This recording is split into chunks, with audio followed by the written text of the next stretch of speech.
በትላንትናው ዕለት እኔም የተከታተልኩት የናታንያ ከተማ ምክትል ከንቲባው ሆኖ ተሾመ ከህብረተሰባችን የወጣ ጠበቃም ጠጌ ተሹሟል። በትላንትናው ዕለት እንግዲህ ስራውን ከሰሞኑ ይጀምራል። በዚህ ጉዳይ ላይ አንቺን ያለሽን አስተያየት ለመስማት ነው። በመጀመሪያ ደረጃ ያስደስታል። እንደዚህ በየትኛውም ቦታ ህብረተሰባችን መሳተፉ የህብረተሰባችን መሳተፍ በሁሉም ነገር በማንኛውም መስክ በጣም አስፈላጊ ነውና በመጀመሪያ ደረጃ በእውነትም እንኳን ደስ አለው። በጣም ነው ማመሰግን። ለምን ብትለኝ እኛ በየቦታው ካልታየን ለውጥ አይመጣም። ያ ሲባል ደግሞ ዝም ብሎ መታየት ብቻ አይደለም፣ ኃላፊነትን መወጣት ያስፈልጋል። ስልጣን ስትቀበል ዝም ብሎ አይደለም፣ ኃላፊነት መያዝ አለብህ። ከዛ በተጨማሪ ለሌሎች ምሳሌ መሆን አለብህ እና በጣም ደስ ይላል። በጣም ደስ ይላል። በጣም በአጋጣሚ ሆኖ ደግሞ ናታንያ ከተማ ኢትዮጵያኖች የበዙባት ከተማ ነች እንደሚመስለኝ። አዎ ከማንኛውም ከተማ በቁጥር በብዛት ናታንያ ከተማ ነው የኛ ህብረተሰብ የሚገኘው። ነገር ግን በአማካኝ በህዝብ ቁጥር ስትሄድ ኪራት መላኪ ይበልጣል። ማለት የኪራት መላኪ ህዝብ ቁጥሩ ውስጥ 17 እጅ የኛ ህብረተሰብ ነው። ናታንያ በጣም ትልቅ ከተማ ስለሆነች ከኪራት መላኪ ጋር ስታወዳድረው የህዝቡ ቁጥር 5 እጅ ቢሆን ነው የኛ። ኦኬ ግን ያሙኖ በቁጥር ደረጃ ባደኝነት የኛ ህዝብ የሚኖርባት ከተማ ናት። ኦኬ እንግዲህ በድጋሚ መልካም የሥራ ዘመን እንመኝለታለን። ዶክተር እንግዲህ ወደ ፖለቲካው ስንገባ ከሰሞኑ የተቃዋሚ ፓርቲዎች ምርጫውን ባስመለከተ እርስ በርስ ፉክቻ ላይ ናቸው። እንዴት ታይዋለሽ? እንግዲህ ይሄ አመት የምርጫ አመት ነው። አቶ ተስፋዬ እንደምታውቀው መቼ ባንልም በዚህ አመት ምርጫ ይካሄዳል ወይ በጥቅምት ሊሆን ይችላል፣ ከዛም አንድ ወር ሊቀድም ይችላል፣ አይታወቅም። ግን ይሄ አመት የምርጫ ዘመን ስለሆነ የተቀናቃኝ የፖለቲካ ፓርቲዎች ስልጣን ለመያዝ ያው ዋና ዓላማቸው ጥረት ነው። በህጉ መሰረትም የፖለቲካ የዲሞክራሲ መርሆ አንዱ ይሄ ነው። ሄሎ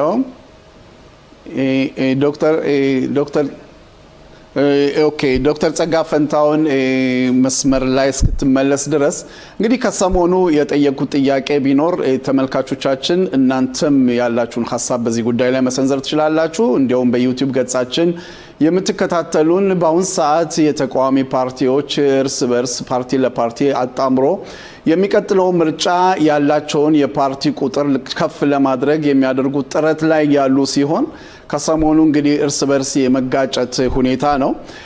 ይሄንን ጉዳይ እንግዲህ የቀድሞ የክኔሴት አባል አቶ ሽሎሞ ሞላ መስመር ላይ ይገኛሉ። ጤና ይስጥልኝ አቶ ሽሎሞ። ጤና ይስጥልኝ አቶ ተስፋዬ እንደምን አለ? ደህና ነህ ወይ? ጤና ይስጥልኝ አቶ ሽሎሞ። ይኸው የመጨረሻ ሳምንት ይዘናል። ሳምንቱን እያገባደድን ነው።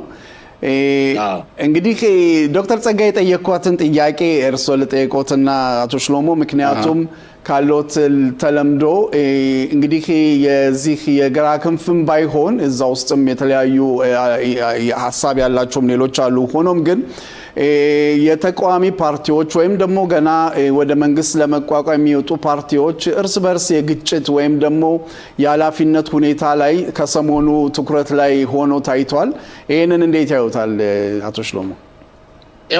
ምርጫ በሚሄድበት ጊዜ እያንዳንዱ ፓርቲ የራሱን ኃይል ለማጠናከር እንጂ የተቃዋሚ ፓርቲዎች ቢሆኑም ሁሉም ለምሳሌ አንዱን አይፈልገውም።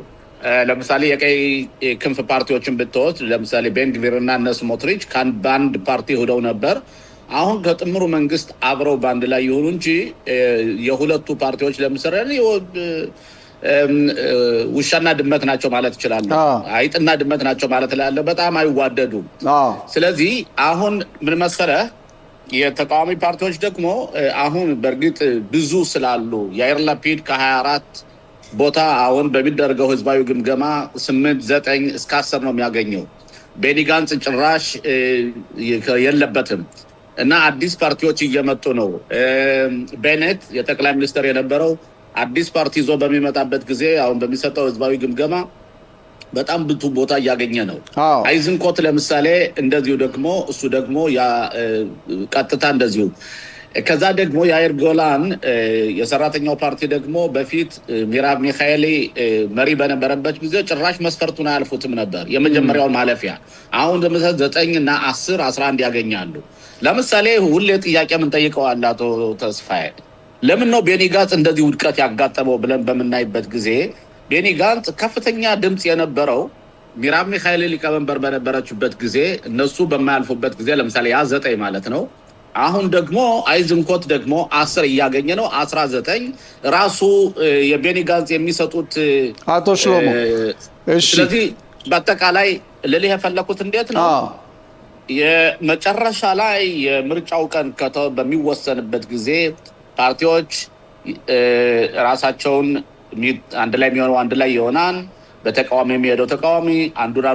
ስለዚህ አሁን የሚነገረው ንግግር ወሳኝ አይደለም ቆይተን ነው የምናየው ማለት ነው እሺ አቶ ሽሎሞ ዶክተር ጸጋ ፈንታው መስመር ላይ ስለተመለሰች ነው ከይቅርታ ጋር ዶክተር ይሰማል አዎ ጤና ይስጥልኝ አቶ ሽሎሞ ጤና ይስጥልኝ ዶክተር ጸጋ ጤና ይስጥልኝ እንግዲህ መስመር ተቋርጦ ነው ወደ መጨረሻው ነው አሁን የሰማሁት አቶ ሽሎሞ የተናገርከው እኔና አቶ ሽሎሞ ለመጀመሪያ ጊዜ በአንድ ሐሳብ ልንስማማ ነው ይሄው ምንድነው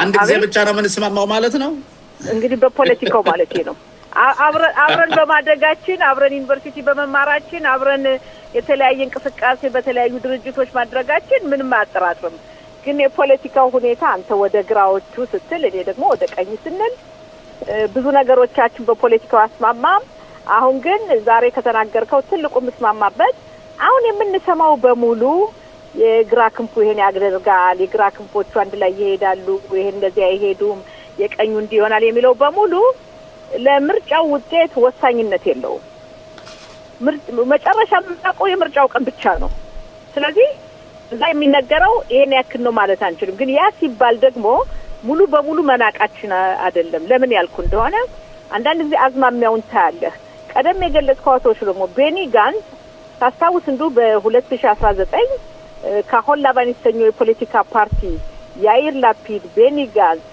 ሞሼ ቦጊያሎን አንድ ላይ በሄዱበት ሰዓት ከፍተኛ ድምጽ በማግኘቱ ይሄ ፓርቲ አንድ ላይ የሄዱትኝ በጋንትዝ የሚመራው የአገሪቱ መሪ ይሆናሉ ተብሎ ተጠብቆ ነበር ያ ገና አዲስ እንደገቡ ነው በአገራችን ፖለቲካ ብዙ ጊዜ ለመጀመሪያ ጊዜ በአማርኛችን ወረተኛነት አለ ወዲያው አሁን የሚመጣውን አዲስ ነገር ማየት አለ ከዛ ግን ቆየት ብለ በሁለተኛ ዙር ሶስተኛ ዙር ሲኬድ መሰረት ያላቸው የፖለቲካ ፓርቲዎች ብዙ አመት የቆዩተኝ ኃይላቸው እንዳለ ይቆያል እነዚህ አዲስ የሚመጡ ለአጭር ጊዜ የሚመጡት በአጭር ጊዜ ይበናሉ እና ይሄ ነው ለምሳሌ አሁንም ተጨማሪ ወደ ቤኒ ጋንትዝ ብንሄድ ቤኒ ጋንትዝ ባለፈው በጦርነቱ በጥምሩ መንግስት እንደገቡ በተለያየ ጊዜ ይነገርላቸው የነበረ ግምገማና ጥናት ቤኒ ጋንትዝ ብቻቸውን ቢሄዱ አሁን 40 መቀመጫ ያገኛሉ የመሳሰለው ሲነገር ስለነበር ከመንግስት ወጡ አሁን ግን ተመልከት እንኳን 40 መቀመጫ ሊያገኙ ለሚቀጥለው አይገቡም የሚል ነው ግምገማና ጥናት የምናየውና የመጨረሻው ውጤት የሚታየው የምርጫው ጊዜ ነው ሌላው አቶ ሽሎሞ የግራ ክንፎች ስልጣን እንደማይዙ ያውቁታል የግራ ክንፎች በቂ ሰው የላቸውም ኤሁድ ባራክ ከቤላሩስ 1 ሚሊዮን ቆንጆ ቆነጃጅት ሴቶች አምጥቶ ይሁዲስ ከሚሆኑ ድረስ የላቸውም ሽሎሞ ኦኬ ዶክተር ጸጋ ያውልሽ አስቀድሞ እንዳልሽው ትንቢቱን እንተወው ግድ የለሽም አንቺም ተይው እኔም እንተወው የእናንተም ቢሆን አሸናፊነታችሁ በኪሳችሁ አይደለምና መጨረሻ ላይ ውጤቱን የሚወስነው ህዝቡ ነው የምርጫ ቀን ብዙ ሰርፕራይዝ አለ ምናልባት አንቺ አሁን ባለሽበት ሁኔታ የምታያቸው ነገሮች ምናልባት ሌላው ላይ ያየው ይችላልና እኔ አሁንም ቢሆን ዝም ብሎ ትንቢተኛ ባንሆን ይሻላል ከዛ ውጭ ደግሞ የምርጫው ቀን ገና አልተወሰነም በስድስተኛው ወር አርጉት በሶስተኛው ጋር በስድስተኛው ወር ይሁን 11ኛው ወር ይሁን አይታወቅም የምርጫው እስራኤል ሀገር ውስጥ የምርጫ ጊዜ አንድ ሳምንት ራሱ በጣም ብዙ ጊዜ ነው ብዙ ለውጦች ሊታዩ ይችላሉ ለምሳሌ አሁን በኢራን ላይ ጦርነት ከተከፈተ የዚያው ውጤት እንዴት ነው የሚሆነው አሸናፊ ከሆን ተሸናፊ ከሆን ያለፈው የነበረው ጦርነት የሚያደርገው ኢፌክት ምንድነው? ፓርቲዎችስ እንዴት ነው የሚዋሃዱ? የእስራኤል ሀገር ህዝብ አመለካከት ብዙዎችስ እንዴት ነው? ሀሬዲዎች ደግሞ ልጆቻችን ውትድርና አይሄዱም እያሉ ነው። እኔን እንደመሰለኝ ከሆነ አሁን አስቀድመን ዶክተር ጸጋ አሸናፊዎች እኛንን ብሎ መናገሩ በኋላ መጨረሻ ላይ ለምን ተናገርኩ የሚለውን ነገር ልንል እንችላለንና እዚህ ላይ ጥንቃቄ ማድረግ አይሻልም ወይ ነው የምለው ጥያቄ። በጣም ጥሩ ሐሳብ ነው አቶ ሽሎሞ ያቀረብከው። ለምንድን ነው ይሄን ያልኩበት? በርግጥ የምርጫው ውጤት ምርጫው መቼ እንደሚሆን ባይወሰንም አንድ ትልቁ ነገር ያለው በአሁኑ ሰዓት የምናውቀው ምርጫው በዚህ አመት ነው የሚካሄድ በ2026 ዓመተ ምህረት አዳዲስ የፖለቲካ ፓርቲዎች ይገባሉ፣ አዳዲስ የሰው ኃይል ይገባሉ፣ ለውጥ ይኖራል፣ ይጨመራል አለ። ነገር ግን ጠቅለል ባለ መልኩ ደግሞ የምናየው ነገር አለ። ምርጫው በዚህ አመት ይካሄዳል እንዳልኩትኝ፣ ሌላው ደግሞ ጠቅለል ባለ መልኩ የምናየው የግራ ክንፎች ድምጽ እንደሌላቸው ስለሚያውቁት አረቦችን የአረብ የፖለቲካ ፓርቲዎችን ሶስቱም ፓርቲዎች አንድ ላይ አድርገው እነሱ አንድ ላይ ሲሄዱ ከ10 እስከ 15 መቀመጫ ስለሚያገኙ ከአረቦች ጋር ሆኖ መንግስት ለማቋቋም ነው እቅዳቸው። ጽዮናዊ ያልሆኑትን አረቦችን ጨምሮ በእስራኤል ብሔራዊ ውትድርና የማያገለግሉትን እንዲያውም አልፎ አልፎ የምናየው ሁኔታ የሽብር ፈጠራ ድርጊት የተፈጸመውን ያዛውን ሐማስን የማያወግዙትን የፖለቲካ መሪዎቻቸው ማለት ነው እነሱን ጨምሮ መንግስት ለማዋቀር ነው የግራ ክንፎች እቅዳቸው። ለምን ብቻቸውን መንግስት ማዋቀር አይችሉም? እኔ ለምሳሌ አሁን የኛ መንግስት አሁን አለ። የኛ መንግስት ይኸው ያለ አረቦቹ መንግስት አቋቁመናል። የጾሩ ታዳቲን ይዘን ሀሪዲዎችን ይዘን ቤንግብሪን ይዘን አንድ ላይ የቀኝ ክንፉ መንግስት አቋቁሟል። እና የግራ ክንፎቹ መንግስት ማዋቀር አይችሉም ያልኩት ይሄ ነው። ከቻሉም ደግሞ እንዳለፈው ጊዜ ማንሱር አባስን እንዳስገቡት አረቦችን ጨምረው ነው ማቋቋም የሚፈልጉት። ይሄ ነገር ደግሞ ከጥቅምት 7 ቀን የሽብር ፈጠራ ድርጊት እልቂት ጭፍጨፋ በኋላ የእስራኤል ህዝብ የግራ ክንፉ እንኳን ብዙ አይቀበለውም አቶ ሽሎሞ። ኦኬ ከሰሞኑ እንግዲህ ደግሞ በእውነቴን ባስመለከተ የበለጠ ትንተና ወይም ደግሞ መረጃዎችም ይኖሩናል ብዬ አስባለሁ። ሌላ ጥያቄ ዶክተር የፊታችን ረቡዕ የህንድ ፕሬዝዳንት ክኔሴት ንግግር ያደርጋሉ ተብሎ ይጠበቃል።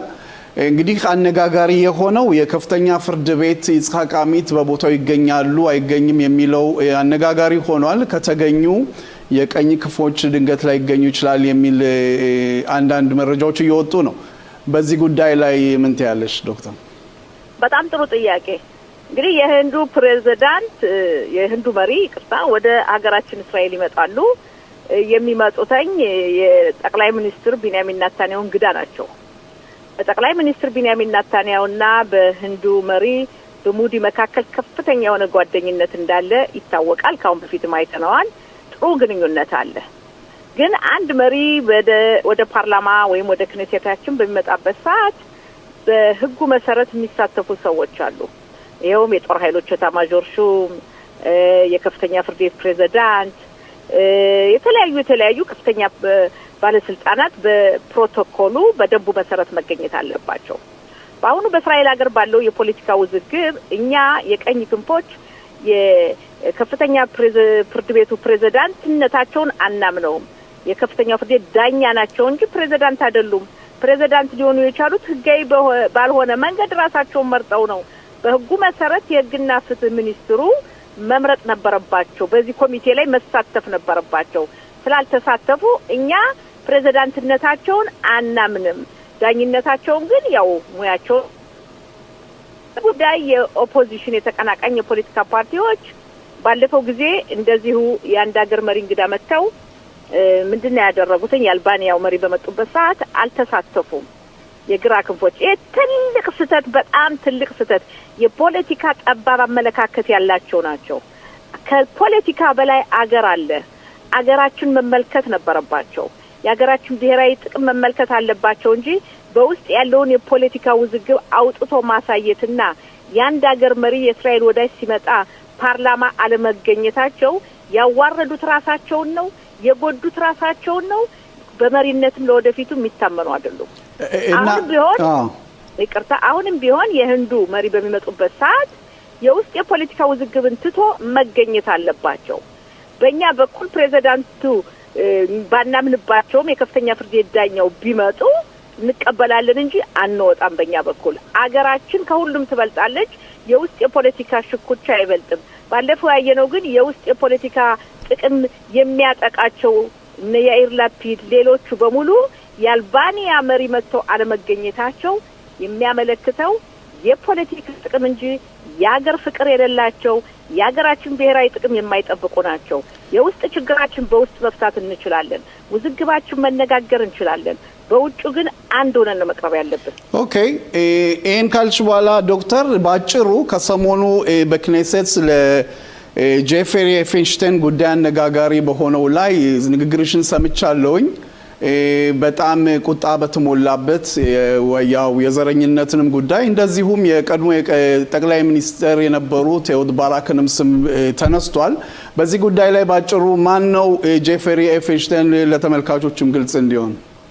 በጣም ጥሩ አቶ ተስፋዬ። ጄፍሪ ኤፕስቴን የተባለ ይሁዲ ነው። አሜሪካ የሚኖር ነው። በጣም ሀብታም ነው። ከሀብቱ ብዛት የተነሳ አንድ ትንሽ ደሴት ሁሉ ገዝቶ የሚኖር ሰው ነው። ይሄ ግለሰብ ትልቅ ባለስልጣኖችን የሚያስተናግድ ነው። የሚያሳዝነው በመስተንግዶ ላይ ብዙ ጊዜ ባለስልጣን ወንዶች ከትንንሽ ሴቶች ልጆች ጋር ከወጣት ታዳጊ የ16፣ የ15፣ የ17 ዓመት ልጆች ጋር እንዲባልጉ የሚያደርግ ሰው ነው የነበር። በዚህ ምክንያት በአሜሪካ ለፍርድ ቀርቦ እስር ቤት ሁሉ ታስሮ የወጣ ሰው ነው። ከነዚህ መካከል ጓደኞቻቸው የነበሩ ብዙ ሲሆኑ የኛ የቀድሞ ጠቅላይ ሚኒስትር ኤሁድ ባራክ መከላከያ ሚኒስትርም ነበሩ። የጦር ኃይሎች ኤታማዦር ሹም ነበሩ። የዚህ ግለሰብ ጓደኛ ናቸው። ጓደኝነታቸውን የሚያሳዩ ብዙ ንግግሮች አሁን እየተጋለጡ ሲወጡ እኔ 3 አመት ነው ክነስ የተገባሁኝ። በጣም ያስቆጣኝ ተናድጄ የተናገርኩትና የቆጣ ቃል የሰነዘርኩበት ንግግር ይሄ ነው። ኤሁድ ባራክ በአንድ ንግግር ላይ ምንድነው ያሉት? ለጄፍሪ ኤፕስቴን የተቀዳውን አይተናል። እኛ በእስራኤል ሀገር ጥራት ያላቸው አዲስ ገቢዎችን እንፈልጋለን። ስለዚህ ጥራት ያላቸው አዲስ ገቢዎችን የምናመጣው ከፑቲን ጋር ተነጋግሬያለሁ። ከሩሲያ ወይም ቤላሩስ ከተባለው 1 ሚሊዮን ክርስቲያኖችን ይሁዲ ያልሆኑትን አመተን ግዩር ማድረግ አለብን። የምናመጣቸው ደግሞ ረጃጅም ውበት ያላቸው ቆንጆ ሴት የሚገኙት ቤላሩስ ነው ሲሉ ተናግረዋል። ተመልከቱ። ኤሁድ ባራክ ይሄንን የተናገሩት የእስራኤል ጠቅላይ ሚኒስትር የነበሩ የእስራኤል መከላከያ ሚኒስትር የጦር ኃይሎች ኤታማዦር ሹም የሆኑ በጦር በጀግንነት ከፍተኛ ሽልማት ያላቸው ናቸውና ይሄን የተናገሩት አነጋገርና ከዛም ከአገሪቱ እንደተቋቋመች ከሰሜን አፍሪካ የመጡትን አዲስ ገቢ እንግዲህ ሰሜን አፍሪካ ስንል ምዝራሂምን ማለት ነው።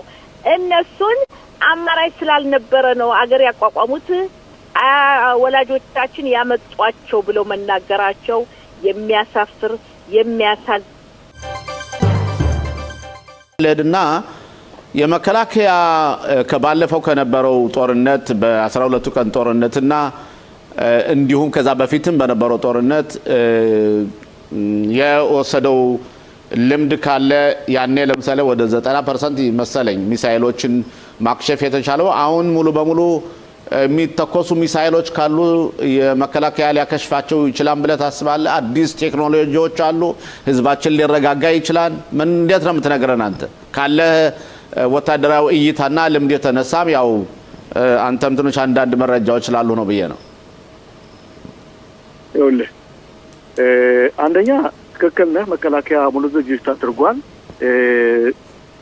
ቀደም ያልነበሩን አንዳንድ የመከላከያ ተቋማት ተጨማሪ ይሄን ነገር ማክሸፍ የሚችሉ ሙሉ ዝግጅት ተደርጎበታል። ፈተና ያለፉ ለምሳሌ አዲስ እንደ ሌዘር ያለ ከልምድ የተነሳ በተለይ ድሮኖች በ12 ቀን ጦርነት ላይ ብዙ ጉዳት ያደረሱና መከላከያም ሙሉ በሙሉ ስላልተቋቋማቸው እነሱን ለማክሸፍ ሙሉ ዝግጅት ተደርጓል። በተለይ ሌዘር የሚባለው በራፋኤል የተመረተው መሳሪያ ነው። ያም ሆኖ ግን ሙሉ በሙሉ 100% መቋቋም ይችላል የሚለው አባባል ጉም መጨበጥ ማለት ነው። ምክንያቱም ቴክኖሎጂ ስለሆነ አንዳንድ ክስተቶች ሊታዩ ይችላሉ። ከሞላ ጎደል ግን ካለፈው ጦርነት በአሁኑ በተለየ ሁኔታ ከተለምዶው መከላከያ ሙሉ ዝግጅት አድርጓል ማለት እችላለሁ። ስለዚህ እንደምታውቀው በአሁኑ ሰዓት የአሜሪካ መንግስት ትራምፕ የሚመሩት አካል ድርድር እያደረገ ነው። ኢራን እንደ ሀገር አወናባጅና ወንበዴ ሀገር ናት። እሷም እየዛተች ነው። ሆኖም ግን ትራምፕ ይህን ድርድር ለመቋጨት ብዙ እየጣሩ ነው። የመጨረሻው አማራጭ የሚሆነው እና ትራምፕ ያሏቸውን መስፈሮች ኢራን ካላሟላች ምናልባት አሜሪካ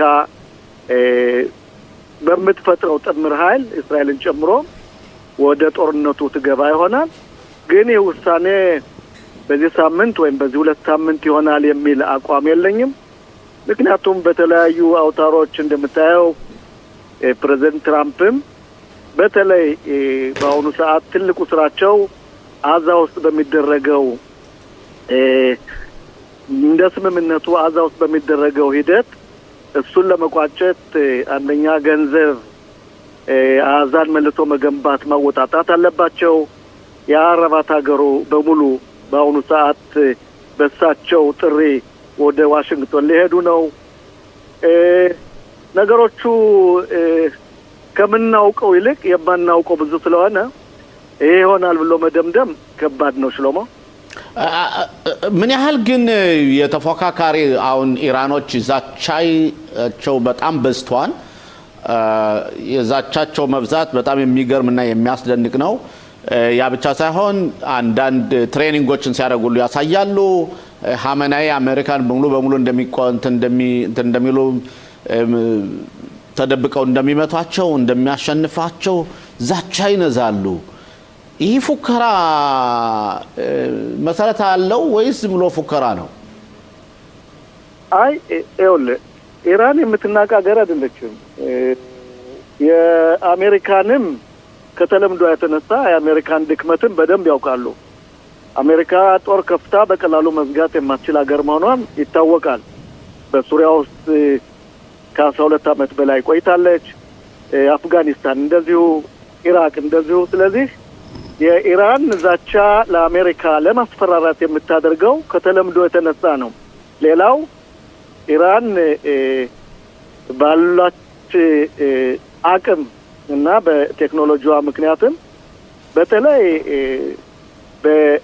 በፋራስ ገልፍ በምንለው የውሃ ድንበር የሚንሻፈፉ መርከቦችን ወይም አንዳንድ የአሜሪካ ኃይሎችን የመጉዳት አቅም አላት። አልፎ ተርፎ የአረባን ሀገራት ያሉበትን ሙሉ በሙሉ ታውቃለች። ወደ ካታርም ወደ ሳዑዲያ እናንተ እንድገፋ ሰጥታችኋል የሚል አሜሪካን ለመጉዳት ወይም ወዳጆቿን የአሜሪካን ወዳጆች ለመጉዳት ጥረት ታደርጋለች። ስለዚህ የምትናቅ አይደለችም።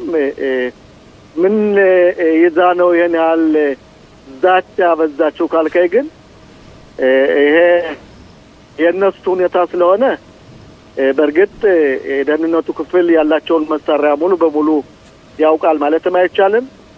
ቀደም ሲል እንዳልኩ ነው ከምናውቀው ይልቅ የማናውቀው ስለሚበዛ የእስራኤል ስራ የሚሆነው የማናውቀውን ለመከላከል ዝግጅት ማድረግ እንጂ ከዛ በተረፈ የአሜሪካ ጦር ስለሚሆን የአሜሪካና የኢራን ጦር ስለሚሆን እኛ ሙሉ ዝግጅት ማድረግ አለብን። አቶ ተስፋዬ ጥያቄ ለአቶ መኮንን እስቲ ካለ። ጤና ይስጥልኝ ኮሎኔል መኮንን።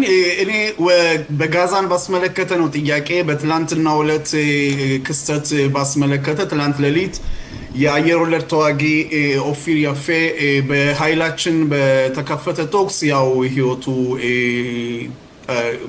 ያው እንደተገደለ ነው አንዳንድ መግለጫዎች አሁን ጥናት ላይ ቢሆንም ዘገባው እንደዛ ነው የሚያሳየው። እንዲህ አይነት ክስተቶች ከዚህ በፊትም ያሉ ናቸው። አሁን ግን ከጦርነቱ በኋላ የአካባቢ ውጥረትን ባስመለከተ ጋዛ ውስጥ ያሉት ኃይሎች በምን አይነት መልኩ ነው አዳዲስ መመሪያዎች እንዲህ አይነት ክስተት ደግሞ እንዳይደረግ ጦር ኃይሉ ምን አይነት ኃላፊነት እየወሰደ ነው ኮሎኔል? ይኸውልህ አንተ እንዳልከው እንደ አይነት ክስተት ይፈጠራል።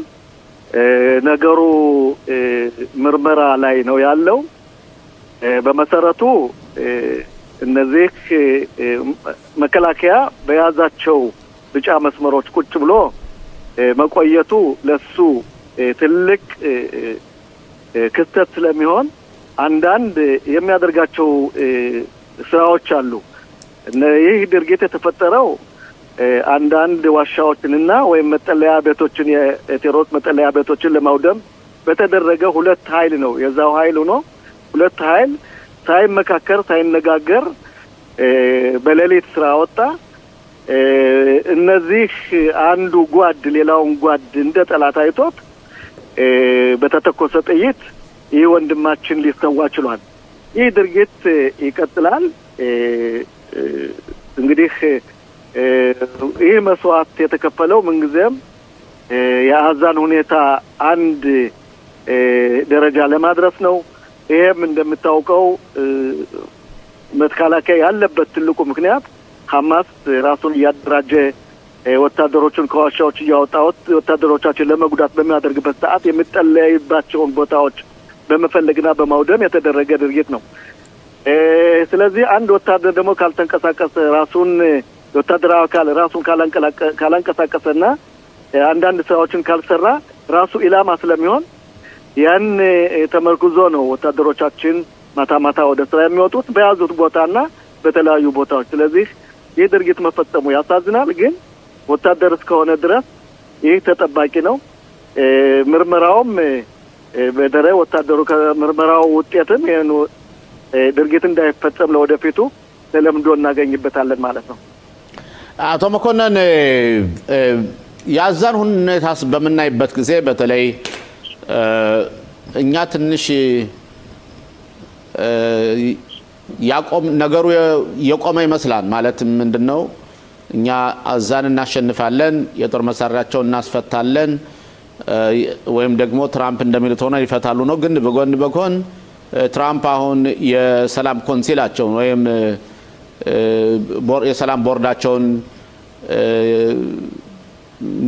ጥሪ አድርገዋን የኛ ውጭ ጉዳይ ሚኒስትር ይሳተፋን።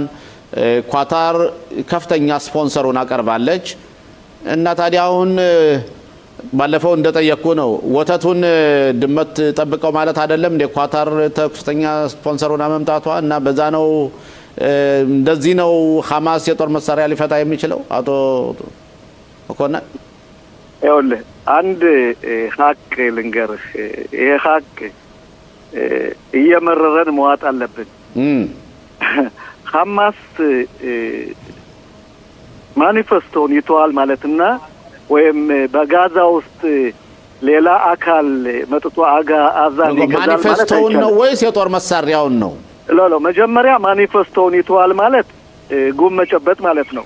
ሁለተኛ እየመረረን የምንወጣው ሀቅ አዛን ገዝቶ የሚኖረው ኃይል ፈለስቲን እንጂ ሌላ ኃይል ገብቶ አይገዛትም። ስለዚህ ሐማስ ከሞላ ጎደል ጥይቱንም ፈታ ግዛቱንም ተወ መልሶ የሚገዛው አዛን አካል የሚሆነው የሐማስ ወይም የፈለስቲን ቡድን ስለሆነ ከይሁዳ ሰማርያም ይውጣ ከግብጽ ከሱዳን የመጡ ተረባን የሚባሉ አዛውት ስላሉ እነሱም ፈለስቲኖች ናቸው። ከራፋህ የወጡ ከግብጽ አልማህዲን የሚባሉት እነሱም ፈለስቲኖች ናቸው። ስለዚህ ዙሮ የሚገዛት አዛን ፈለስቲኒ ነው ማለት ይችላል። ያ በመንግስት ነው። አቶ መኮንን እንደዛ ከሆነ ታዲያ በእስራኤል ለምን ትክክለኛ ውሳኔ የማትወስን? ለምሳሌ አቡ ማዘን ኃይሎች በደንብ ተጠናክረው ጠንክረው ወይ እነሱን አጠናክሮ ከጀርባ ሄዶ ይሄ ነው ከማለት እነሱ በተለይ ይሁዳ በሰምሮን የሚያደርጉትን ትብብር አንተ ስለምታውቅ ለምን በግልጽና በገሃድ የአቡ ማዘን የግብረ ኃይል ገብቶ እንዲገባና እሱ እንዲቆጣጠረው ማድረግ አይሻልም? ያ የሚሆነው ሽሎሞ ይኸውልህ መጀመሪያ የያዝናቸው ኢላማዎች ሐማስ ትጥቁን መፍታት አለበት። የአሜሪካ መንግስትም ስምምነቱም እንደሚለው ትጥቁን መፍታት አለበት። ሁለተኛ ሐማስ እንደ ድርጅት እንደ ድሮ እንደ ወታደራዊ አካል ገዥ መሆን አይችልም። ሌላው ሲቪላውያን ምንለው ገዥ ግን ከዛው ውስጥ ነው የሚወጣው እና ሌላ ከውጭ መጥቶ ወይም እንደኛ ከሀገር ተሰዶ መጥቶ አዛን መግዛት አይችልም። ስለዚህ ይህ ለወደፊት በሂደት የምናየው እንጂ ከመጀመሪያ በድርድሩ ላይ የምንቀበለው መሆን የለበትም። በድርድሩ አስቀድመን ፈለስቲኖች ይግቡ አቡዛዘን ይግባ ማለቱ እኛ ራሳችን ፈቅደን ሐማስ ግዛቱን ይቀጥል ማለት ስለሚሆን የመከላከያም ሆነ የእስራኤል መንግስት ስለዚህ አቦ ማዘንና ሐማስን ካንድ ላይ ያያያቸው ነው ማለት ነው። አቶ መኮንን ስማ እንግዲህ እንደው እየጎመዘዝህ እንደምትወስደው አውቃለሁ። ሐማስን ፈለስቲንም አረሹትም አንድ ናቸው። ድሮም አንድ ነበሩ፣ አሁንም አንድ ናቸው። የጥቅምትን 7 የሐማስን ድርጊት 98% በይሁዳ ሰማሪያ የሚኖረው ፈለስቲን የምንለው ተቀብሎታል። ስለዚህ ምድጃ ቢቀያየር ወጣ አጣፍጥም እያልከኝ ነው። ትክክል። ስለዚህ እነሱን አምነን አስቀድመን ከድርድሩ በፊት እኛ ይሄን እናሻለን ይሄን እንፈቅዳለን ማለት በመንግስትም በስትራቴጂካሊ ይሄ አይፈቀድም አይመስለኝም። ዞሮ ግን ያዝናቸው ኢላማዎች ካለቁ በኋላ እንደሚመስለኝ ከሆነ ካታርም ትኑርበት ቱርክም ትኑርበት ሐማስ ትጥቁን መፍታት አለበት። ይህ ትልቅ ውሳኔ ነው። ሐማስ ግዛቱን መተው አለበት። ይህ ትልቅ ውሳኔ ነው። ይህ የተቋቋመው በአሜሪካ መንግስት የሚመራውና በቶኒ ብለር የሚመራው አካል ይሄን ካደረገና ራሱ የአዛ ህዝብ የሚፈልገው አካል ከተመረጠ ለእስራኤል መንግስት እኛ ከኢንዶኔዚያ መጥቶ የኢንዶኔዚያ ህዝብ ይኑርበት ማለት አንችልም። ስምምነቱ ምን አይፈቅድም። አቶ መኮንን እስቲ አንድ መጨረሻ ጥያቄ ልጠይቅህና ከ1 እስከ 10 ባለው ቁጥር ማለት ነው የሐማስ ግብረ ኃይል የጦር መፍታቱን ሁኔታ ከ1 እስከ 10 ስንት ቁጥር ትሰጠዋለህ? በቁጥር ሳይሆን ይሄን አስቀድሞ መተንበየት አይቻልም። ምክንያቱም ትራምፕን ያህል ትልቅ ሰው ጀግና መሪ የወሰኑትን ውሳኔ ቁጥር መስጠት አልፈልግም። ምክንያቱም ስምምነቱም ሐማስ ትጥቁን መፍታት አለበት ስለሚል እኔ እንደሚመስለኝ ከሆነ ሙሉ 100% ትጥቁን መፍታት አለበት። ይህ በድርጊት እንዴት ይሆናል ካለከ ግን ትራምፕም ትንሽ ፍንጭ የሰጡት ነገር አለ። ቀላል መሳሪያዎችን ይዞ መንቀሳቀስ ይችላል ስላሉ ስንት ፐርሰንት ከ1 እስከ 10 የሚለው መላምልት ስለሚሆን ይሄን ወደ ኋላ ብናየው ይሻላል። ሽሎሞ አቶ መኮንን በጣም እናመሰግናለን። እንግዲህ የእሳቸውን የትራምፕን የጀግንነት ባህሪም ልናየው ነው። እስቲ እንግዲህ ቆይተን እናየዋለን። አቶ መኮንን በጣም እናመሰግናለን አብረን ስለነበረን ቆይታ። በእርግጠኝነት በቅርቡ መልሰን እናገኛለን። አመሰግናለሁ በጣም። እኔም አመሰግናለሁ። ደህና ቆዩልኝ። ጤና ይስጥልን አቶ ፋሲል። ጤና ይስጥልኝ ሽሎሞ። ጤና ይስጥልኝ ተስፋዬ። በመጀመሪያ በእውነት በአንተ ድጋፍ ነው የምጀምረው። የተባበሩት መንግስታት ድርጅት ማህበር የጣለበትን ከፍተኛ ኃላፊነት በተለያዩ መስኮች ላይ ከመወጣት ይልቅ በአንድ ጉዳይ ላይ ሁልጊዜ ትኩረት ማድረጉ ድርጅቱ አሁን ካለበት አቋም ላይ ሊደርስ ችሏል። አዎ በእውነት ይሄ በተለይ በዓለም አቀፍ ደረጃ የሰብአዊ መብትን በተመለከተ ይህ ተቋም የተቋቋመው ብዙ ጊዜ የሰው ልጅ መብት ለማስከበር ነው። ያ ከሆነ እንደ ሊቢያ እንደዚህ አይነት ሌሎችም ሀገሮች በእግራቸው ሰዎች የሚጓዙ ሁሉ ከዚያ ላይ የሚደርስባቸው ችግር ኩላሊታቸውን ሁሉ እያወጡ ይሸጡታል። አቶ ፋሲል ይገሏቸዋን፣ ሴቶችን ይደፍራሉ፣ ያሰቃዩቸዋን።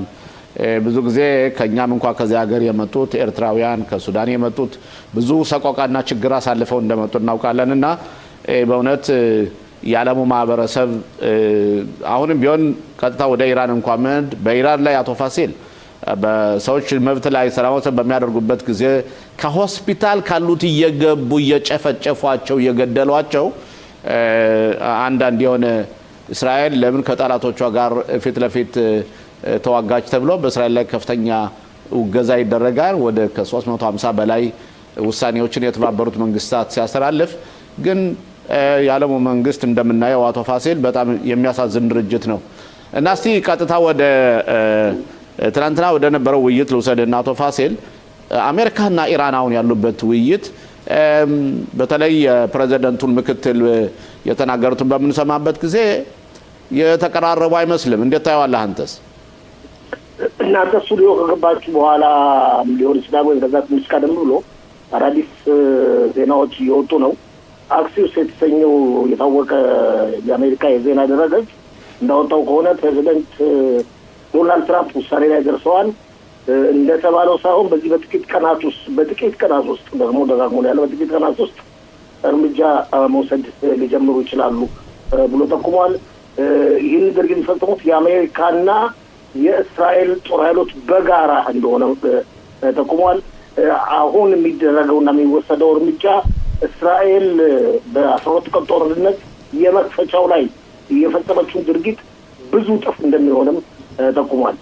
እና እቺ ጀራልድ ፎርድ ይመስለኛል የተባለችው አሜሪካ መርከብ ገና 10 ቀን ነው የሚፈጅባት እየተባለ ነው። የእሷን መምጣትም ላይጠበቅ ይችላል። እሷ ተጨማሪ ኃይል ነች የሚል አመለካከት ተሰንዝሯል። በቂ የሆነ ኃይል በኢራን ዙሪያ አሜሪካ ገንብታለች። ከዚህ በተረፈም እስራኤል ያለው ኃይል ደግሞ በጣም ትልቅ ኃይል ነው። እስራኤልና የራሷን ኃይል ጨምራ ኢራንን ማንበርከክ ትችላለች የሚል እምነት አለ። እንግዲህ ይህ እርምጃ ከተጀመረ የመጨረሻው ይሆናል ተብሎ የሚጠበቀው በስልጣን ላይ ያለው የአያቶላዎች መንግስት መገፈስ ሁኔታ ነው። ይህን ማስመልከትም የአሜሪካው ፕሬዚደንት ከረዳቶቻቸው ጋር በመሆን አስፈላጊው ዝግጅት አስቀድመው እያደረጉ ነው። ለኢራን ሕዝብ የገቡትን ቃል ያከብራሉ ተብሎ በከፍተኛ ሁኔታ እየጠበቀ ነው። አቶ ፋሲ በእንዲህ እንዳለ በዛሬው ዕለት የቦዓዝ ቢስሙት የውጭ ጉዳይና የሴኩሪቲ የደህንነት ጉዳይ የውጭ ኮሚቴ ሊቀመንበር የሀገር ውስጥ እዝ ሰውዬ አምጥተው ወይም ባለስልጣን ከወታደሩ ውስጥ ጀነራል አስመጥተው ከዛ ውይይት በሚያደርጉበት ጊዜ ከዛ በኋላ እኛ ወደ ጦርነት ይሄን ነው በማለት ተናግረዋል። ለምን አስፈለገ አስቀድሞ መናገሩ? አስቀድሞ ከበሮ መምታቱ ጥሩ ይሆናል። በተለይ በእስራኤል ባለስልጣናት መካከል እስካሁን ድረስ በአጠቃላይ ሁኔታ ነው የሚናገሩት። ግልጽ አድርገው እንዳይናገሩ አንተ ያልከው ሁኔታ አለ። አሁን ልብ ብለህ እንደሆነ ይህን ያህል ዝግጅት መኖሩ በግልጽ አይነገርም። ግን እንደሚባለው ውስጥ ለውስጥ ከፍተኛ ዝግጅት እየተደረገ ነው። ልምድም ስላለ የእስራኤል ሕዝብ በጥቂት ሰዓታት ውስጥ ለመዘጋጀት የሚችልበት ሁኔታ አለ። ልምድም ስላለ ባለፈው ጊዜ። ስለዚህ ይህን ያህል ችግርና ግርግር መፍጠር አያስፈልግም። እንግዲህ ዛሬ እንደሰማነው ከሆነ አንተም እንደጠቀስከው ከሆነ ሻይ ክሊፐር ሜጀር ጀነራል ሻይ ክሊፐር የደጀን ዕዝ አዛዥ በዛሬው ዕለት በክኔሴት የውጭና የመከላከያ ሚኒስትራዊ ኮሚቴ በመገኘት ያለውን ተጨባጭ ሁኔታ የደጀኑን ዝግጅት ማለትም እስራኤል እንዴት ብላ እንደምትከላከል ማለትም ኢራኖች ማጥቃት አጸፋ ከመለሱ ከዛም አልፎ ተርፎ ሰላማዊ ህዝብ እንዴት ራሱን መጠበቅ እንደሚችል የመሳሰሉትን ሁሉ ከኮሚቴው አባላት ጋር ሰፋ ያለ ውይይት አድርገዋል። የኮሚቴው አባላት ሁላችን እንደምናውቀው ከተቃዋሚው ከደጋፊውም የጥምር መንግስት አባላት የተውጣጡ ናቸው። እንግዲህ ማስመልከት ይመስለኛል ሊቀመንበሩ ቦዓዝ ቢስሙት መግለጫ የሰጡት። አቶ ተስፋዬ ለተፋስ ጥያቄ ካለ ወይ ማብራሪያ? አዎ ጤና ይስጥልኝ ፋሲል። በድጋሚ እንግዲህ በእውነት በታሪክ እንደምናውቀው ይሄ ወር በፋራስ በኢራን ይሁዲዎች ታምር የታየበት ወር ነው። እንግዲህ ዛሬ ሀብለን ጀምረናል። ብዙውን ጊዜ በአንዳንድ ዜጋዎችን እንደሰማሁት በአካባቢም አንዳንድ አማኞችን እንደሰማሁት ይህንን ወር ተጠቅመው ግዴታ ኢራንን ማንበርከክ አለባቸው የሚል ትችቶችም ሰምተናል። ግን ያው ይሄ ጦርነት የማይቀርበት መሆኑን ሁላችንም ከዚህ በፊትም ያወቅነው ነው። ምን መስሎ ይታያል? ሁለቱን ታሪኮች ስናመሳስል ያለንበት ጊዜና በእውነት በፋራስ ይሁዲዎች በንግስት ኤስቴር እና በመርዶኪዮስ የነበረውን ታሪክ ስናመሳስለው አንዳንዶቹ ይህንን ወር ሊያመሳስሉትም የሚጥሩበት ሁኔታ አለ ካናገርኳቸው ህዝቦች መካከል ማለት ነው። እና ይሄ ወር አሁንም ማንበርከክ አለብን የሚል ስሜታዊ ንግግሮች እየተናገሩ ነው። ተስፋዬ ባለእምነቶች ምንጊዜም ሁልጊዜም እንደዚህ እንደሚያስቡ ጥርጥር የለውም። እሱም ሊሆን ይችላል። ይሄ ወርን ሁላችንም የምናውቀው ወር ነው። ፋርስ እኮ ያው የቀድሞዋ ኢራን ማለት ነች። ከዛ የተለየ አይደለም። ያው ግዛቱ ሰፋ ያለ ነው እንጂ ኢራን ማለት ነው። ከዛ የደረሰው ነገር የሚገርም ነው። አሁን ከዚህ ወር ጋር እያያዛል የሚሉም ብዙ ናቸው። ያም ሆነ ይህ ጦርነቱ ከተጀመረ በስልጣን ላይ ከ40 ዓመታት በላይ ያለው የኢራን አያቶላዎች መንግስት እድሜ ያጥራል ተብሎ ነው የሚገመተው። አሜሪካ ጦርነቱን ከጀመረች ሳትጨርሰው የምትወጣበት ምክንያት የለም። ምክንያቱም በዓለም ላይ ሰላምና ስነ ስርዓት እያስከበረች ነው። ይኸው በደቡብ አሜሪካ ሰላም ማስከበራለች፣ በቬንዙዌላ አሁን ደግሞ ወደ መካከለኛው ምስራቅ በመምጣት ሰላም ለማስፈር ትፈልጋለች። ማለትም ጦርነቱን አሸንፋ ሰላም እንዲሰፍን ነው የምትፈልገው። ከዛ አልፎ ተርፎ ደግሞ ዩክሬንና ሩሲያ ደግሞ ስምምነት ላይ መድረስ የሚችሉበትን መንገድ አሁንም ቢሆን ከፍተኛ ጥረት እያደረገች ነው። ዓለም በሌላዎች አካባቢ የተረጋጋ መስሎ ይታያል። እዚህ በመካከለኛው ምስራቅና ፋራ ሰላጤ ግን ገደብ ያጡት ኢራኖች እምነታቸውን በፊልም የሚያዩ ኢራኖች አሁንም አንረታም፣ ትልቅ ኃይል ካለው ጋር ፊት ለፊት ገጥመን እንዋጋለን የሚል አመለካከታቸውን እየሰነዘሩ ነው። በጣም እንዲገርም ነው። ኃይላቸውን በቂ በሆነ ሁኔታ የሚያውቁ አይደሉም። የአሜሪካን ኃይል ያውቃሉ፣ ግን እንደማያውቅ ነው የሚሆኑት። ምክንያቱም አላህን እንተማመናለን ነው የሚሉት። የእነሱ አላህ በእውነቴን ነው የምለው እያንዳንዱ ሀገርና የእያንዳንዱ ሀገር ዜጋ የፈለገውን እምነት ማምነት ይችላል፣ መብቱ ነው። ነገር ግን እንዴት አድርገው ነገሩን ወደ ሌላ ነገር በመቀየስና ሌላው ቀርቶ የራሳቸው ህዝብ ከ130 እጁን ማሳመን መቻላቸው ነው። ያም ሆነ ሁሉ ነገር የተቃረበ መስሎ ይታያል። ያው አስቀድሜ በመግቢያ ላይ እንደገለጽኩት አክሲዮስ የተሰኘው የዜና ድረገጽ አሜሪካ በጥቂት ቀናት ውስጥ እርምጃ መውሰድ ትጀምራለች ከእስራኤል ጋር በመተባበር በጋራ ነው የሚለው። እርምጃውን በጣም በጣም በጣም በጣም ከባድ እንደሚሆን ጠቁሟል። አቶ ፋሲል እዚህ ላይ ብዙ ጊዜ አሁን እኛ ስናወራ በተለይ በእስልምና ሃይማኖት በምናይበት ጊዜ ሱናና ሸሃዎች አሉ። ሸሃዎች በተለይ በኢራን የሚመራው ሪዮት ዓለም ሲሆን ሱና ደግሞ እንደ ግብጽ እንደ ሳውዲ አረቢያ እንደዚህ አይነት ሀገሮች ናቸውና አሁን ግን ባለንበት ሰዓት ውስጥ ለምሳሌ እንደ ቱርክ አይነት ሀገሮች ወይም ደግሞ እንደ ኳታር አይነት ሀገሮች የሱና ሀገሮች ናቸውና እነዚህ ሀገሮች ለምን ነው ኢራንን ለማዳን የሚሮጡት? ምን ጥቅም አላቸው? ብዙ ጊዜ የዲፕሎማሲውን ስራ የሚሰሩላቸው ለኢራኖች አሁን ኳታሮች፣ ኦማን፣ ቱርክ እነዚህ ናቸውና ለምን? ኦኬ ከዛ ከመመለሴ በፊት እሱን አብራራዋለሁ። ያን ከመናገሬ በፊት የሱናና የሺ እምነቶች ወደ አክራሪ ደረጃ ላይ የሚደርሱበት ጊዜ ሁለቱም በአክራሪነታቸው ከአንዱ ተለይቶ የሚታይበት ሁኔታ ያለ። ያው የወንድማማቾች እስላም በቱርክም የበላይ ናቸው። የወንድማማቾች እስላም በካታርም የበላይ ናቸው። በሐማስም የበላይ ናቸው። ስለዚህ የወንድማማቾች እስላሞች ድርጊትና አመለካከት እንደሚያመለካከት ከኢራኖችና ከሺዎች ተለይቶ የሚታይበት ምንም አይነት መንገድ የለም። ያው ሃይማኖታቸው በመጠኑ ተለያየ እንጂ በእምነት ደረጃ በአጠቃላይ ሁኔታ ስንመለከተው ያለው ተጨባጭ ሁኔታ በጣም በጣም የሚያሳስብበት ደረጃ ላይ የደረሰው። ግን ይኸውልህ ካታርና ግብጽ እንኳን ትንሽ ራቅ ያለች ነች። ቱርክ በአጠቃላይ ሁኔታ ተኩስ አቁም ስምምነት እንዲደረስ ኦማን ከፍተኛ ጥረት የሚያደርጉት ራሳቸውን እያዩ ነው፣ ራሳቸውን እያሰቡ ነው። በተለይም ቱርክም ቢሆን አሜሪካኖች ጦር ሰፈር አላቸው። ካታርም ቢሆን አሜሪካኖች ጦር ሰፈር አላቸው። ኦማንም ቢሆን አሜሪካኖች ጦር ሰፈር አላቸው። ኢራን በከፍተኛ ሁኔታ እያዘች ነው። ጦርነቱ ከተከፈተ በአሜሪካ ንብረቶች ላይ ጉዳት አደርሳለሁ እያለች ነው። ይሄም ጉዳት እንዳይደርስበት ነው በማሰብ ነው። አንድ ሁለተኛው ደግሞ በኋላ ማን ይመጣል? ኢራን በእርስ በርስ ጦርነት ትዋጣለች። ኢራን ትክክላዊ የሆነ መደበኛ መንግስት ይመሰረታል። ይህም ነገር ከተደረገ ደግሞ ስደተኞች የመሳሰሉት አገር ጥለው ስለሚወጡ ወደኛ እየኮበለሉ ስለሚመጡ በእኛ ህብረተሰብ ላይም ችግር ይፈጥራሉ፣ ግጭት ይፈጥራሉ የሚል አመለካከት ያላቸው ናቸው ሁሉም ሀገሮች። ቱርክም አሁን እንኳን ዲሞክራሲያዊ ምርጫ ይደረጋል ይባልም አምባገነን ነው ማለትም ተቀናቃኞቹን እስር ቤት የሚያስገባ ግለሰብ ነው። ሁሉም ሀገሮች ዲክታተርና አምባገነን ሀገሮች ናቸው። ግን አቶ ፋሲል እዚህ ላይ እኮ ለምሳሌ ኢራኖች በሳውዲ አረቢያዎች የተባበሩት አሚሬት ምንድነች ኢራኖች እነሱን መጀመሪያ እንውጣቸዋለን ነው የሚሉት። በእርግጥ እስራኤል ቀንደኛ ጠላታችን ብለው ያስባሉ። ግን ባለፈው ለምሳሌ በተደረገው ትንኮሳ ከኳታር የአሜሪካ ሚሊተሪ ቤዝ ላይም ተኩሰው ነበረ። መጠናዊ ትንሽ ነው፣ በጣም ትንሽ ነው። ለይስሙላ ነው እያልከኝ ነው? ለይስሙላ እንዲያውም አስቀድመው ተናግረው ልንተኩስ ነው፣ ተዋረድን እንዳንባል ነው፣ ኃይል አለን እንድንባል ነው፣ ለይስሙላ እንተኩሳለን ያሉ። ዶናልድ ትራምፕም ዝም ነው ያላቸው። እንዲያውም ከ50 በላይ አውሮፕላኖች ለድብደባ የተጓዙ አውሮፕላኖችን እስራኤል አውሮፕላኖች ድብደባ ሳያደርጉ እንዲመለሱ ትዕዛዝ ሰጥተዋል። ሁለት ነገሮችን አስቀድሜ እገልጻለሁ። በዚህ ለማጠቃለያ መስጠት ይቻላል። አቶ ሽሎሞ አንደኛው በክልላቸው በሁሉም ሀገሮች የአሜሪካ የጦር ሰፈሮች አሉ። እንደዛ የጦር ሰፈሮች መጥተን ብለው በሌላው ህዝብ ላይ ጉዳት እንዳያደርሱ ፍራቻ ነው ከኢራን። ሁለተኛው ደግሞ ኢራን የአያቶላ መንግስት ከተገረሰሰ ምን ደረጃ ደርሳለች? በእርስ በርስ ጦርነቱ ትዋጣለች፣ ስደተኛ ይፈጠራል። ልክ በሶሪያ እንደነበረ ሁኔታ እንደዛም ሁኔታ ይፈጠራል።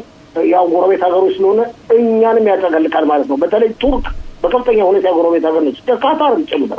ግን በአጠቃላይ አቶ ፋሲል ለዚህ መደምደሚያ ያህል ያው ጊዜያችን እየተሄደ ስለሆነ የኢራን እና የአሜሪካ ፉክክር የጥንቸልና የዝሆን መስሎ አይታይም እኮ አልኩኝ እኮ ለምን ግብ እንደማይሉ ሽሎሞ እኔ ለነሱ አስቤላቸው ነው የምናገረው። በእውነት ኃይል እኩልነት እኮ አይደለም። በእውነት ነው የምልህ፣ እኩልነት አይደለም፣ ተመጣጣኝ አይደለም።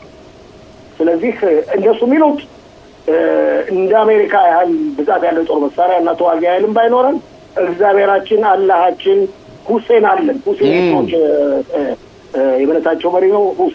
ሁሴን አለን የሚል እምነት አላቸው። እንግዲህ እሱ ያዋጣቸው ነው። ሌላ ምን ማድረግ አንችልም።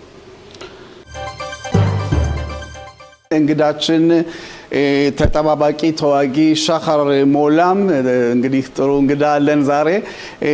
ሻኻር ሞላ በቅርብ ያውቁታል አይደል? እንዲያውቁ ሻኻር የኔ ትንሽ ወንድሜ ነው። ስለዚህ ግን ለሰዎች ማሳወቅ ስላለብን ነው። በትክክል አውቀን መናገር ስላለብን በትክክል። አቶ ሽሎሞ አሁን ደግሞ የሻኻርን እንግዲህ በመጀመሪያ ሰላም እንበለው። ጤና ይስጥልኝ አቶ ሻኻር። ሰላም እንደምን አላችሁ? ሽሎሞ ከሱ አጋድሞቻችን ሁሉም በሙሉ እንደምን አላችሁ? ጤና ይስጥልኝ በድጋሚ። ያው እንግዲህ አቶ ሽሎሞ ታላቅ ወንድም አንተን ለማስተዋወቅ ሞክሯል። ግን አንተን ደግሞ ለተመልካቾች ሻኻር ሞላ ማን ነው የሚለውን ከዛን ጀምርና ያው ቀስ እያልን ወደ ጥያቄዎች እንገባለን። ምንም ችግር የለም፣ እያዳመጥኳችሁ ነው። እሺ ቀጥል። ማን ልበል? ሻኻር ሞላ ሻኻር ሞላ መኖሪያው ክፍለ ሳባ ነው። የ50 ዓመት እድሜ ነው። እድሜ 50 ነው። እንግዲህ በዚህ በፋሲል ጋር እንዳወራ ነው እኔ በውትድርና በዚህ በጦርነት እስከጀመረ ወደ 620 ቀን ነበርኩ ከውትድርና። እዚህ በተረፈ ደግሞ ብዙ ያገልግለናል እና ደግሞ ለዚህ ነው ዛሬ እናንተ ጥያቄ ልታቀርቡ የፈለጋችሁ እንዳለ ከሆነ ስለዚህ የመጀመሪያው ጥያቄ ሻኻርን መጠየቅ እፈልጋለሁ። እሺ አቶ ሻኻር ጦርነቱን አሸንፈናል ወይስ ሐማስ ብዙ ከመሬት በታች ያለውን ጉድጓዳቸውን እንደያዙ ቀርተዋል? ጠቅላይ ሚኒስትር ቤንያሚን ኔታንያሁ ከ3 ቀን በፊት ባቀረቡት ሪፖርት 150 ኪሎ ሜትር ብቻ ነው ከመሬት በታች ያሉት ዋሻዎችን ያወደምን። ያ ማለት 1/3 ነውና እና 2/3 ካልወደመ ምን ሲሰሩ ቆይታችሁ ነው እናንተ እዛ ውስጥ በጦርነቱ ሰዓት? መጀመሪያ ሽሎሞ ጥያቄ ቆንጆ ነው። ይኸውልህ እንግዲህ ያ ውትድርና ማለት የእስራኤል ወታደር መንግስት የሚወስነውንና አድርግ የሚለውን ነው የሚያደርግ። ከዚህ በተረፈ እንግዲህ አሁንም ካሁን እያወራነ 55% የጋዛ መሬት በእኛ እጅ ላይ ነው ያለ። 53 ወደ 53% የጋዛ ማለትም መሬት በእስራኤል ወታደር እጅ ነው ያለ። ማለትም ግን ያው ሁሉ እንደሚያውቀው ዛሬ ገና የጋዛ ሐማስ ገና ብራታቸውን አላስቀመጡም። ማለትም በዛ በተይዘው በነበሩት ወገኖቻችን በዛ ላይ ብዙ ጉዳይ ስለነበረ ብዙ ማድረግ አልተቻለም። ደግሞ ብዙ የምድር ማለትም የምድር ኑሮ ሰርተዋል። ጋዛ ማለትም ብዙ ዋሻዎች ሰርተው እስራኤል የማያውቁት የነበረ ብዙ ተገኝቷል እና ያንም ደግሞ በአጭር ጊዜ ሊፋረስ ለማፍረስም ወይም ለመጨረስ የማይመች ነው። ብዙ የሐማስ ወታደሮች ወይም ወታደሮች እንበላቸው ብዙኛ አጥፍተናል። እዚህ በተረፈ ደግሞ ያው ዋናው ነገር ታጅበው የነበሩት ወገኖቻቸው ሁሉ ተመልሰዋል። ይሄ ነው ዋናው ነገር። ግን አንተ እንዳልከው ገና ከሐማስ ብዙ ደግሞ እንደገና ደግሞ እያደሱ ብዙ ወጣቶች እንደገና ወደ ሽብሩ አግብተዋል። ስለዚህ ገና ብዙ ስራ አለ በእኔ አስተያየት ማለት ነው ጋዛ። አዎ ሻኻር እንግዲህ በእውነት እንዳልከው በጣም ብዙ ጊዜ ነው በተጠባባቂነት ያገለገልከው። ሌላው እንግዲህ ከጋዛና አሁን ከሰሞኑ ጋር በሊባኖስ የሚደረገውን ጥቃት አስመልክቶ ብዙ ተጠባባቂዎች በአሁን ሰዓት ድምጻቸውን የሚያሰሙት ነጋዴዎች ሆነው ወደ ውትድርና ዓለም የገቡ ሲመለሱ የከሰሩበት ሁኔታና መንግስት በአሁን ሰዓት ለነዚህ ምንም አይነት መፍትሄ እንዳላገኘ በተለያየ ጉዳይ በተለያየ ዘርፉ እንዲህ አይነት ነገሮችም መረጃዎችም ይሰማሉ። አንተ እንደ ተጠባባቂ ወታደር በጣም ብዙ ቀናቶችን ያሳለፍከው ምን አይነት ዋጋ አንተስ በግል ከፍላል ወይስ ሌሎቹንስ አንተ ከምታውቃቸው በግል ምን አይነት ዋጋ እየከፈሉ ነው በአሁን ሰዓት? አንደኛ ያልከው ሆነት ነው። ይሄን ያህል ጊዜ ላገለገሉ ብዙ ጉዳት የተጎዳሉ። አንደኛ በስራ ሁኔታ ስራ ያወጧቸው አሉ። በዚህ በተረፈ ያው የቤተሰብ ሁኔታ እኔ ልጆችን ወደ 2 አመት ማለት ነው አብሬያቸው አልነበርኩኝ እና ከዛም ደግሞ ሚስቶቻችን ደግሞ ብቻቸውን ያው ልጅ ማሳደግ ስራው ሆነ ሁሉን መከራቸውን ነው ያዩ እና ብዙ ጥረት ቢሆን ለወታደሮች እና ግን ሽላሙ ብዙ ነው ማለትም ግን አይቆረቆርም። ለሀገራችን ብለን ስለወጣንና ለሀገራችን ለማገልገልና አገሪቱን ለመጠበቅ ስለሆነ የማይቆረቆር ማለትም እኔ እንደ ሽልማት አድርጌ አላየውም። አዎ ያው በሀገር ምክንያት ነው የምትለው። ግን እንደ አባት ስትመለስ ከልጆች ምን አይነት ጥያቄዎችን ትሰማለህ? ከረጅም ጊዜ በኋላ ስትመለስ አንደኛ ብዙ ጥያቄዎች ለምን ተመልሰህ ትሄዳለህ? እንደ ሌሎች እንደሞቱት አንተም በዛው ሞተህ ትቀራለህ? ትመለሳለህ? ለህፃናት ጥያቄ ብዙ ነው። ከባድ ጥያቄ ይጠይቃሉ። ምን ሳይተሃን ምን ወታደርስ ሞተውብህና ብዙ ጥያቄ አለ እና ቀላል አይደለም። ግን እንዳልኩት ለሀገራችን ብለን ስለወጣነ ምን ቆረቆረበት ነገር የለም። ግን እዚህ ላይ የሀገር ፍቅርን እንደው አጋጣሚውን ተጠቅማህ የሀገር ፍቅርን የሚያሳይ ነው ብለህ ታምናለህ? እንግዲህ እንዳልከው ምንም ዋጋ ብንከፍል እንወጣለን እንዋጋለን ያው ሀገራችንን ለመጠበቅ ነው ብለሃል። ይሄ አጋጣሚ ለሚቀጥለው ትውልድ ምን አይነት የሀገር ፍቅር እንዳለ እና ሀገርን ምን አይነት ድንበርን መጠበቅ እንዳለብን በተለያየ መልኩ የሚያስተምር መስሎ ይታያል። አንደኛ ለይሁዲ ህዝብ እንደሌላው ሀገር አንዲት ናት ሀገራችን። ስለዚህ ሌላ ቦታ የለንም ማለትም እና የሁሉ ጉዳይ ነው ማለት ነው። አገሪቱ ችግር ላይ ስትጨነቅ ወጣትም ሆነ ትልቅም ሆነ አገሪቱን ለማገልገል ማሰብ አለበት። ሌላ ሀገር የለንም፣ አንዲት ናት ሀገራችን። የይሁዲ ሀገር አንዲት ናት። ለሌላ ለእስላም ለክርስቲያን ለሌላ ሞልቷቸው ነገር ለእኛ ግን አንዲት ናት። እሷን መጠበቅ አለብን እና 10 ጊዜ 15 ጊዜ ብንጠራ የሆነም ቢሆን አገሪቱን ግዴታ ነው ማገልገል። እዚህ ሀገር የተወለዱት ትውልድ ገፍኛ አሁን በውትድርና ለሚሄዱት ሁሉም ጥሩ ቦታና ለሀገሪቱን ከፍተኛ ግልጋሎት ለማድረግ ነው ሀሳባቸው። ወጣቱ ሁላ ውትድርና ማይሄዱ ሁላ ወደ ውትድርና ለመሄድ እያሰበ ነው። ዳቴዎችን ግን ግዴታ መንግስት እነሱንም ማገልገል አለባቸው። ይሄ በእኔ ባለ ተስፋ ነኝ። እነሱም ደግሞ እንዲካፈሉና እንደኛ አገሪቱን እንዲያገለግሉ ለኛ ብዙ ጥቅም ይሆናል። ሻኻር እዚህ ላይ እስራኤል በአሁን ሰዓት ባለው በኢራን እና በአሜሪካ እንደውም በእስራኤል ራሱ በመካከለኛው ምስራቅ በጣም ውጥረት ውስጥ እስራኤል በጣም በከፍተኛ ደረጃ ላይ በተጠንቀቅ ላይ ነው የምትገኘው። እናንተ እንደ ተጠባባቂዎች የሚሰጣችሁ አንዳንድ መረጃዎች አሉ። በይሄንንስ ሁኔታ እንዴት ታየዋለህ? በመጨረሻ ላይም ህዝቡን ለማረጋጋት የምትለው ነገርም ካለ። አንደኛ ጦርነቱ አላበራም። በዚህ እንግዲህ ህብረተሰቡ ጦርነቱ የጨረሰ ወይም ያለቀ ይመስላል። ብዙ ወታደሮቻችን ጦርነት ላይ ነው ያሉ። ማለትም በጋዛም ሆነ በሌባኖን በሱሪያ ብዙ ወታደሮችን አሁንም እየጠበቁና ሀገሪቱን እየጠበቁና ጦርነቱ አላለቀም። የኢራን ሁኔታ አንድ ሰው ነው የሚያውቀው። እኛ ማለትም ፕሬዚደንት ትራምፕ ነው እንጂ የሚያውቅ ሌላ የሚያውቅም ያለ አይመስለኝ። ግን ሁልጊዜ እንደነበር ነው በዚህ 2 ዓመት ውስጥ ህብረተሰቦች የእስራኤል ነዋሪ በሙሉ ጥንቃቄ ሲያደርጉ ነበር እና የሚመጣ ካለ ወይም የሚሆን ነገር ካለ ያው ጥንቃቄውን መጠበቅና የሚባለውን በፒኮዳ ኦሬፍ ሚሊዮን ያንን እየሰሙ መጠንቀቅ ያስፈልጋል። ምን እንደሚሆን ማንም አያውቅም አሁን ለጊዜው ማለት ነው። አቶ ሽሎሞ ጥያቄ ካሉት ሻሃርን ልጠይቀው የፈለኩት አሁን ብዙ ጊዜ ጠቅላይ ሚኒስትር ቤንያሚን ኔታንያሁ የሚሉት እንዴት ነው በተደረገው ስምምነት መሰረት ሐማስ የጦር መሳሪያውን ካልፈታ እኛ ተመልሰን ገብተን ጦር መሳሪያውን እናስፈተዋለን ይላልና በወታደራዊ እይታ ይሄ ይቻላል ወይስ ዝም ብሎ ለይስሙላ አባባል ነው?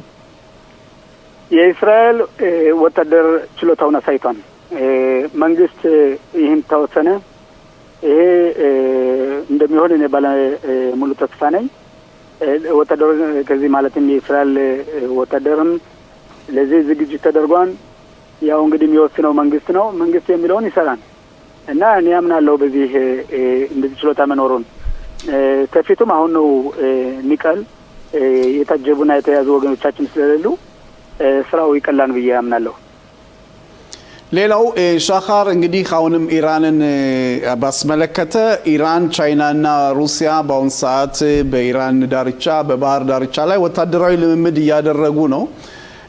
በአንጻሩ አሜሪካ እንግዲህ እንዳልከው ፕሬዚደንት ዶናልድ ትራምፕ ገና የመጨረሻ ውሳኔያቸውን አልተናገሩም። ይሄ ሁኔታን ስታየው ምን መስሎ ይታያል? የቻይናና የሩሲያ ጣልቃ ገብነት ይኖራል ብለህ ታስባለህ? ቻይና ሊሆን ይችላል።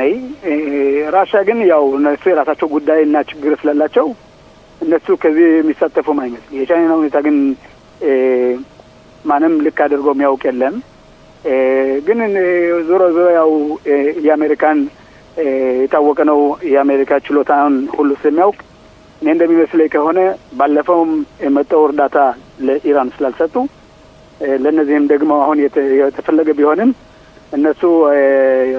እነሱን ይረዷን ብዬ እኔ አለም ነው አይመስልም። እንግዲህ በእውነት ሻኻር በመጀመሪያ እኔ በግሌ ተጠባባቂ ወታደሮችን በጣም አደንቃለሁ፣ አከብራለሁ። ምክንያቱም ሁላችንም እዛ ስለነበርን ምን አይነት ዋጋ እንደሚከፈል እንደምናውቀው ነው። ከሰሞኑ ጥሪ ደርሷል። የተጠባባቂ ወታደሮች አንዳንዶቹ የጠሪ የደረሳቸው አለ። አሁን በሚቀጥለው ወር አንተ ደርሷል? የጨረስኩት ባለፈው ወር ተኩል ማለት ነው። 620 ቀን ነው እንዳልኩት ያገለገልኩኝ።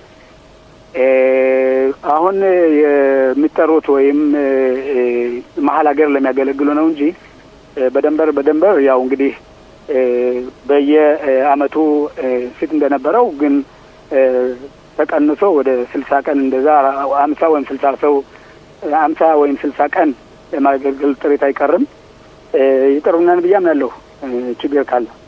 የመጨረሻ ጥያቄ ከመሰናበታችን በፊት ከአሁን የሚወጡ መረጃዎች አሜሪካ በጣም ትልቅ የሆነ የወታደራዊ ካምፕ ጋዛ ውስጥ ልትመሰርት ነው የሚባል አነጋገር አለ።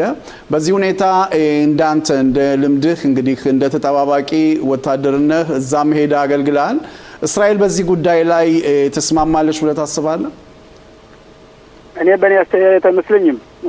ማለትም ከውጭ የሚመጡት ልክ አድርገው የእስራኤል ሀሳቧን ሐማስን ጥይት ለማስጣልና ወይም ደግሞ ሐማስን ድርጅት ለመጣል ለእስራኤል ፍላጎት ስላላት የውጭ የመጣ ይሄን ይሰራል ብዬ እኔ አላምነውም። እንግዲህ ጊዜውን አይተን የሚሆነው እናያለን።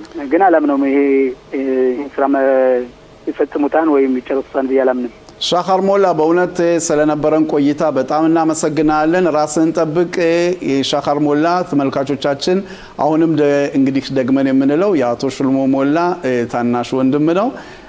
ለማስተዋወቅ ያህል ነው። መልካም ቀን ሻባት ሻሎም ይሆንል። መልካም ቀን ሻባት ሻሎም ለሁላችሁ።